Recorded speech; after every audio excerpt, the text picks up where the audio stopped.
10 గ్రాముల మేలిమి బంగారం విలువ ఎప్పుడూ లేని విధంగా తొలిసారి 86,000 రికార్డు స్థాయికి చేరుకుంది.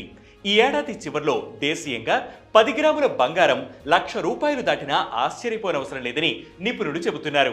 అసలు బంగారం ధరలను ఎవరు డిసైడ్ చేస్తారు? దేని ఆధారంగా ధరను పెంచుతారు? బంగారం ధర పెరగడానికి తగ్గడానికి ఒక సంస్థ కానీ ప్రభుత్వానికి కానీ సంబంధం ఉండదు. బంగారం ధర సాధారణ మార్కెట్పై ఆధారపడి ఉంటుంది.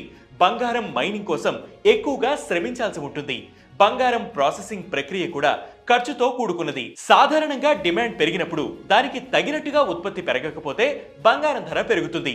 సప్లై డిమాండ్, దిగుమతి రేట్లు, యుఎస్ డాలర్తో రూపాయి మారకం విలువ, పెట్టుబడిదారుల ప్రవర్తన, బంగారం ఉత్పత్తికయ్యే ఖర్చు, వడ్డీ రేట్లు, దేశ ఆర్థిక పరిస్థితి, భౌగోళిక రాజకీయ పరిస్థితులు, అంతర్జాతీయ మార్కెట్ పరిస్థితులు ఇలా అనేక అంశాలు బంగారం ధరపై ప్రభావం చూపుతాయి.